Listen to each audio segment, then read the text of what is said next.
ভাবি কি হয়েছে, মন খারাপ কেন? আরে ভাই বললেন না, কাজের মেয়েটা চাকরি ছেড়ে চলে গেছে। এটা তো আপনার জন্য খুবই কষ্টদায়ক। আচ্ছা, আপনিও তো ভাবির সাথে ঘরের কাজগুলো করেন, তা আমার কাজগুলো করেন না, যা চান তাই দিব। লেনদেনের সমস্যা হবে না, যেটা আমার বউ দেয় সেটা দিলেই হবে। ভাবি তো মাঝে মাঝে পুতা দিয়ে ছেঁচে, সেটা দিলেই হবে।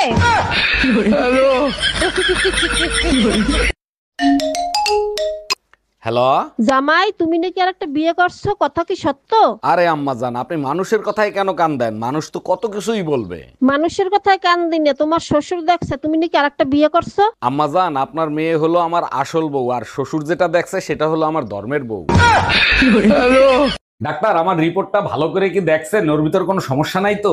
অনেকক্ষণ ধরে তো দেখলাম, কিছু বুঝতেছি না, মনে হয় মদ খাওয়ার কারণে এরকম হইছে। বলেন কি, ডাক্তার হয়ে আপনারা মদ খান? আচ্ছা ঠিক আছে, নেশা কাটে গেলে আমার রিপোর্ট জানায়েন। এই মাতালের বাচ্চা, মদ আমি খাই নাই, তুই মদ খাইছিস দেখে রিপোর্টের এই অবস্থা।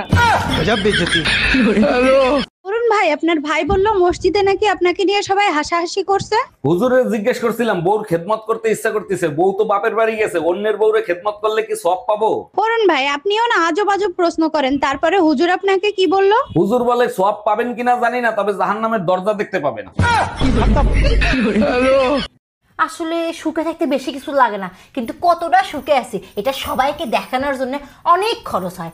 বাড়ি লাগে, গাড়ি লাগে, ডাইনিং টেবিল লাগে, সোফা লাগে, এসি লাগে, এসি, ভালো ভালো খাবার খাওয়া লাগে। খালি ভালো ভালো খাবার খেলে হয় না, এগুলোর আবার ছবি তুলে ফেসবুকে আপলোড করা লাগে। এগুলো ছবি তোলার জন্য করে আবার আইফোন কেনা লাগে, মানে প্রচুর খরচ। আবার মাঝে মধ্যে ভ্রমণের যাওয়া লাগে, থাইল্যান্ড, সুইজারল্যান্ড, কানাডা, মানে খরচ আর খরচ। এত টাকা খরচ করার থেকে আমার মনে হয় যে দুঃখে থাকা ভালো আছে।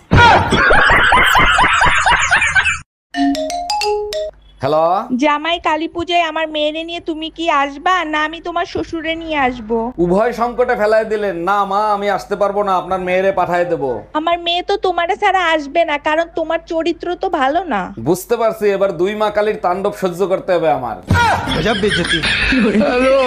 শোনো, তোমার রিপোর্ট আসছে, তোমার একটা কিডনি নষ্ট হয়ে গেছে, ওটা ফেলে দিতে হবে। বলো কি, সর্বনাশ হইছে, এখন আমার কি হবে? কি আর হবে, ছোট্ট একটা অপারেশন করবে, একটা কিডনি ফেলে দিবে, একটা কিডনিতেও মানুষ বাঁচে। আরে সেটা তো আমিও জানি, কিন্তু এখন অপারেশন করার এতগুলো টাকা কোথায় পাবো? ডাক্তারের সাথে আমার কথা হয়েছে, আইফোন 17 দিবে, সাথে অপারেশন ফ্রি।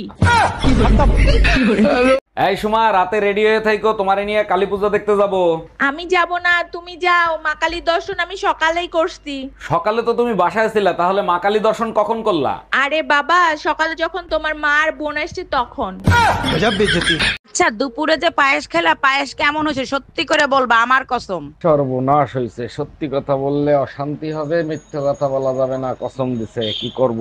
আরে কি হইলো, চুপ করে আছো কেন, বলো না কেন, বলো। তুমি কি জানো তোমার হাতের ছোঁয়া পেলে বিষও অমৃত হয়ে যায়? তুমিও না সব সময় একটু বাড়িয়ে বাড়িয়ে বলো। আচ্ছা জান, কিপটার ইংরেজিতে কি বলে? হাজবেন্ড।